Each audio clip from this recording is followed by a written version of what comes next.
Hello friends, welcome back to Ammus learning. ഇന്ന് നമ്മൾ പഠിക്കുന്നത് 8th സ്റ്റാൻഡേർഡിലെ ഫിസിക്സ് ആണ്. അതിലെ 5th chapter reflection of light in spherical mirrors. പ്രകാശ പ്രതിപതനം ഗോളീയ ദർപ്പണങ്ങളിൽ. എന്താണ് പ്രതിപതനം അഥവാ റിഫ്ലക്ഷൻ? പ്രകാശം ഒരു പ്രതലത്തിൽ തട്ടി തിരിച്ചു പോകുന്നതാണ് റിഫ്ലക്ഷൻ, പ്രതിപതനം. അപ്പോൾ നമ്മൾ കഴിഞ്ഞ വർഷം 7ാം ക്ലാസ്സിൽ വണ്ടേഴ്സ് ഓഫ് വിസിബിൾ ലൈറ്റ് എന്ന ചാപ്റ്ററിൽ ഇതുപോലെ പ്രകാശത്തെ സംബന്ധിച്ചും അതിൻ്റെ പ്രതിപതനത്തെക്കുറിച്ചൊക്കെ കുറച്ച് കാര്യങ്ങൾ പഠിച്ചിരുന്നു.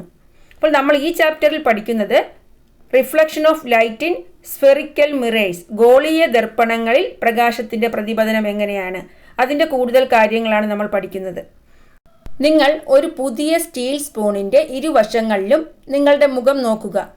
പുതിയ സ്റ്റീൽ സ്പൂണിൻ്റെ ഇരുവശങ്ങളെന്ന് പറയുമ്പോൾ ഒന്ന് ബാക്ക് സൈഡ്, ഒന്ന് ഉൾവശം, അല്ലേ? അപ്പോൾ എങ്ങനെയാണ് ഈ രണ്ട് വശങ്ങളിലും മുഖം നോക്കുമ്പോൾ നിങ്ങളുടെ പ്രതിബിംബം? How does the image appear on the rear side of the spoon? Steel സ്പൂണിൻ്റെ പുറം വശത്ത് പ്രതിബിംബം എങ്ങനെ കാണപ്പെടുന്നു? ഈ പുറം വശത്ത് പ്രതിബിംബം എങ്ങനെയാണ് കാണപ്പെടുന്നത്? The image will be small and erect, അല്ലേ? ഇമേജ്, പ്രതിബിംബം ചെറുതും നിവർന്നതുമാണ്.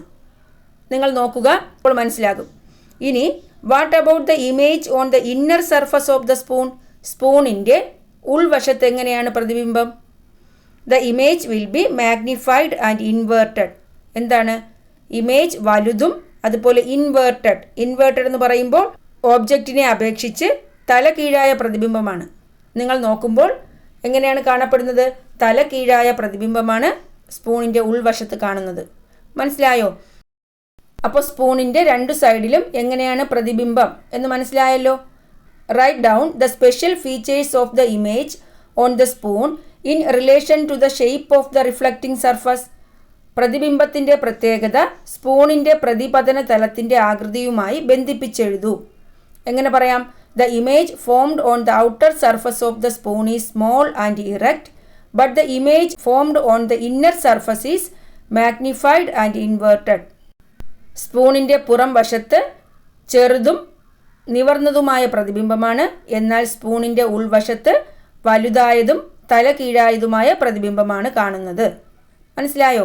ഇനി സമതല ദർപ്പണങ്ങളിൽ നിങ്ങൾ കാണുന്ന പ്രതിബിംബത്തിൽ നിന്ന് ഈ പ്രതിബിംബങ്ങൾ എങ്ങനെ വ്യത്യാസപ്പെട്ടിരിക്കുന്നു? How do these images differ from that seen on a plane mirror? Plane mirror എന്ന് വെച്ചാൽ എന്താ? റിഫ്ലക്റ്റിംഗ് സർഫസ് പ്ലെയിനായ, അല്ലേ, നിരപ്പായ മിററിനെയാണ് പ്ലെയിൻ മിറർ അല്ലെങ്കിൽ സമതല ദർപ്പണം എന്ന് പറയുന്നത്. നമ്മൾ മുഖം നോക്കുന്ന മിറർ എന്താണ്? ഒരു പ്ലെയിൻ മിററാണ്. അവിടെ പ്രകാശം വന്ന് പതിച്ച് തിരിച്ചു പോകുന്ന ആ റിഫ്ലക്റ്റിംഗ് സർഫസ്, മിനുസമുള്ള പ്രതലം എങ്ങനെയാണ് കാണപ്പെടുന്നത്? ഉൾവശം കുഴിഞ്ഞോ അല്ലെങ്കിൽ പുറത്തേക്ക് തള്ളിയോ അല്ല, നിരപ്പായ മിററാണ്. അതാണ് പ്ലെയിൻ മിറർ. ആ പ്ലെയിൻ മിററിൽ കാണുന്ന ഇമേജിൽ നിന്നും ഇതിന് എന്ത് വ്യത്യാസമാണുള്ളത്? പ്ലെയിൻ മിററിലെ ഇമേജ് എന്ന് പറയുന്നത് ഇറക്റ്റ് ആൻഡ് വെർച്വൽ ഇമേജ് ആണ്. നേരെ നിവർന്നു നിൽക്കുന്ന മിഥ്യാ പ്രതിബിംബമാണ്. Size of the object and image are the same. ആ ഓബ്ജക്റ്റിൻ്റെയും അതുപോലെ അതിൽ കാണുന്ന ഇമേജിൻ്റെയും സൈസ് എങ്ങനെയാണ്? സെയിം ആണ്. അപ്പോൾ പ്ലെയിൻ മിററിലെ ഇമേജിൻ്റെ പ്രത്യേകത എന്താണ്? The image formed in the plane mirror is erect and virtual, അല്ലേ? അതുപോലെ the size of the object and image are the same. അതുപോലെ images are formed not only on plane mirrors but also on smooth curved surfaces. സമതല ദർപ്പണങ്ങളിൽ മാത്രമല്ല image ഉണ്ടാകുന്നത്, പിന്നെയോ മിനുസമായ വക്രതലങ്ങളിലും പ്രതിബിംബങ്ങൾ ഉണ്ടാകും. മനസ്സിലായോ? മിനുസമായ വക്രതലമാണെങ്കിലും കർവ്ഡ് സർഫസ് ആണെങ്കിലും അവിടെ പ്രതിബിംബങ്ങൾ ഉണ്ടാകും. ഇനി നമ്മൾ പഠിക്കുന്നത് സ്ഫെറിക്കൽ മിറേഴ്സ് ആണ്, ഗോളീയ ദർപ്പണങ്ങൾ. എന്താണ് ഗോളീയ ദർപ്പണങ്ങൾ അഥവാ സ്ഫെറിക്കൽ മിറേഴ്സ്? ആ പേരിൽ തന്നെയുണ്ട്, ഗോളം, അല്ലേ?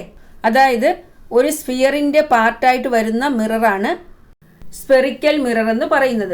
അതായത് spherical mirrors are mirrors in which the reflecting surface is a part of the sphere. പ്രതിപതന തലം ഗോളത്തിൻ്റെ ഭാഗമായി വരുന്ന ദർപ്പണങ്ങളാണ് ഗോളീയ ദർപ്പണങ്ങൾ. ഈ പിക്ചർ നോക്കൂ, ഇതൊരു സ്ഫിയറാണ്, അല്ലേ? അതിൽ നിന്നും ഞാൻ ഒരു പാർട്ട് മുറിച്ചെടുക്കുന്നു, ഇത്രയും ഭാഗം. അപ്പോൾ ഈ ഭാഗം എന്ന് പറയുന്നത് ആ സ്ഫിയറിൻ്റെ ഒരു ഭാഗമാണ്.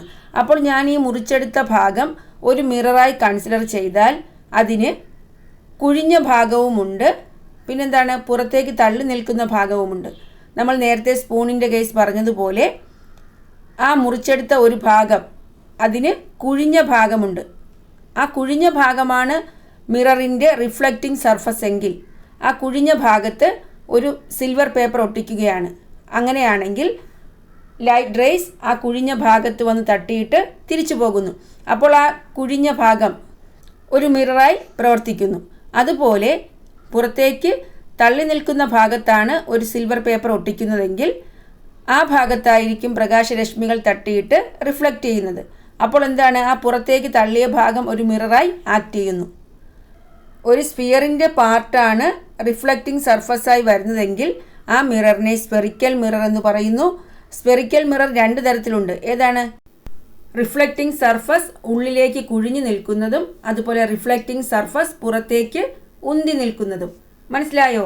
പ്രതിപതന തലം അകത്തോട്ട് കുഴിഞ്ഞ ഗോളീയ ദർപ്പണങ്ങളാണ് കോൺകേവ് ദർപ്പണങ്ങൾ.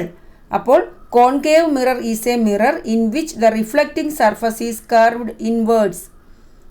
റിഫ്ലക്റ്റിംഗ് സർഫസ്, പ്രകാശം വന്നു പതിക്കുന്ന സർഫസാണ് റിഫ്ലക്റ്റിംഗ് സർഫസ്, പ്രതിപതന തലം. ഈ മിററിൽ ഇങ്ങനെ ഷെയ്ഡ് ചെയ്ത് കൊടുത്തിരിക്കുന്ന ഭാഗം റഫ് സർഫസ് ആണ്. ഈ ഭാഗമാണ് റിഫ്ലക്റ്റിംഗ് സർഫസ്, പ്രകാശം വന്നു പതിച്ച് റിഫ്ലക്റ്റ് ചെയ്യുന്ന മിനുസമുള്ള പ്രതലം. അപ്പോൾ നമ്മൾ എന്ത് പറഞ്ഞു? ഈ സ്ഫെറിക്കൽ മിറേഴ്സ് രണ്ട് തരത്തിലുണ്ട്. കോൺകേവ് മിറർ, പിന്നെയോ അടുത്തത് കോൺവെക്സ് മിറർ. കോൺവെക്സ് മിറർ എന്താണ്? പ്രതിപതന തലം പുറത്തേക്ക് ഉന്തി നിൽക്കുന്ന ഗോളീയ ദർപ്പണങ്ങളാണ് കോൺവെക്സ് ദർപ്പണങ്ങൾ. Convex mirrors are mirrors in which the reflecting surfaces are curved outwards. മനസ്സിലായോ? അപ്പോൾ ഒരു സ്ഫിയറിൻ്റെ പാർട്ടായിട്ട് വരുന്ന രണ്ട് മിറേഴ്സ് ഉണ്ട്, concave mirror and convex mirror. Concave mirror എന്താണ്? Concave mirror is a mirror in which the reflecting surface is curved inwards. Convex mirrors are mirrors in which the reflecting surfaces are curved outwards. മനസ്സിലായോ? അപ്പോൾ ഇനി concave മിററും convex മിററും തിരിച്ചറിയാൻ നിങ്ങൾ പഠിച്ചിരിക്കണം. അകത്തേക്ക് കുഴിഞ്ഞ വശം അല്ലെങ്കിൽ അകത്തേക്ക് കുഴിഞ്ഞ മിററാണ് കോൺകേവ് മിറർ. പുറത്തേക്ക് ഉന്തി നിൽക്കുന്ന തരത്തിലുള്ള മിറേഴ്സാണ് എന്ത്? Convex mirrors. മനസ്സിലായോ? ഇനി സ്ഫെറിക്കൽ മിററുമായി ബന്ധപ്പെട്ട കുറച്ച് ടേംസ് പഠിക്കാം.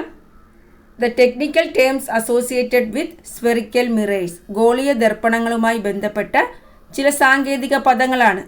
ഓരോന്നായി നോക്കാം. ഒന്നാമത്തേത് സെൻറ്റർ ഓഫ് കർവേച്ചർ, വക്രതാ കേന്ദ്രം. എന്താണ് വക്രതാ കേന്ദ്രം? ഒരു ദർപ്പണം ഏത് ഗോളത്തിൻ്റെ ഭാഗമാണോ ആ ഗോളത്തിൻ്റെ കേന്ദ്രമാണ് വക്രതാ കേന്ദ്രം. നമ്മൾ നേരത്തെ പറഞ്ഞു ഈ കോൺകേവ് മിററും കോൺവെക്സ് മിററും ഒരു സ്ഫിയറിൻ്റെ ഭാഗമാണ്, ഒരു ഗോളത്തിൻ്റെ ഭാഗമാണ്. അപ്പോൾ ആ ഗോളത്തിൻ്റെ സെൻറ്ററായിട്ടൊരു പോയിന്റ് വരില്ലേ? ആ ഗോളത്തിൻ്റെ, ആ സ്ഫിയറിൻ്റെ സെൻറ്ററാണ് വക്രതാ കേന്ദ്രം എന്ന് പറയുന്നത്. Centre of A sphere of which the mirror is a part is the centre of curvature of the mirror. ഒരു ദർപ്പണം ഏത് ഗോളത്തിൻ്റെ ഭാഗമാണോ ആ ഗോളത്തിൻ്റെ കേന്ദ്രമാണ് വക്രതാ കേന്ദ്രം. ഈ ചിത്രം നോക്കൂ. ഇവയിൽ സി എന്ന പോയിന്റ് എന്താണ്? സെൻറ്റർ ഓഫ് കർവേച്ചർ ആണ്. സി എന്ന ബിന്ദു എന്താണ്? വക്രതാ കേന്ദ്രമാണ്. മനസ്സിലായോ? അപ്പോൾ സെൻറ്റർ ഓഫ് കർവേച്ചർ എന്ന് പറയുമ്പോൾ ആ സ്ഫിയറിൻ്റെ സെൻറ്ററാണ്. ഇനി വക്രതാ കേന്ദ്രത്തിൽ നിന്ന് ദർപ്പണത്തിലേക്ക് വരയ്ക്കുന്ന ഏതൊരു രേഖയും ദർപ്പണത്തിന് ലംബമായിരിക്കും. Any line drawn from the centre of curvature to the mirror is normal to the mirror. ഇതാ നോക്കൂ, ഈ സെൻറ്റർ ഓഫ് കർവേച്ചറിൽ നിന്ന് ആ മിററിലേക്ക് വരയ്ക്കുന്ന ഏതൊരു ലൈനും ഇതാ നോക്കൂ, സി പി ആയാലും സി എ ആയാലും സി ബി ആയാലും എങ്ങനെയായിരിക്കും? ആ മിററിന് നോർമലായിരിക്കും, ലംബമായിരിക്കും. മനസ്സിലായോ? അപ്പോൾ എന്താണ് സെൻറ്റർ ഓഫ് കർവേച്ചർ എന്ന് മനസ്സിലായല്ലോ. ആ മിററിൻ്റെ ഭാഗമായി വരുന്ന സ്ഫിയറിൻ്റെ, ഗോളത്തിൻ്റെ കേന്ദ്രമാണ്, സെൻറ്ററാണ് സി എന്ന് പറയുന്ന സെൻറ്റർ ഓഫ് കർവേച്ചർ. ഈ സെൻറ്റർ ഓഫ് കർവേച്ചറിൽ നിന്നും മിററിലേക്ക് വരയ്ക്കുന്ന ഏതൊരു ലൈനും നോർമൽ ടു ദ മിറർ, മിററിന് ലംബമായിരിക്കും. അപ്പോൾ C P, C A, C B ഇതെല്ലാം എന്താണ്? ദർപ്പണത്തിന് ലംബമായി വരുന്ന രേഖകളാണ്.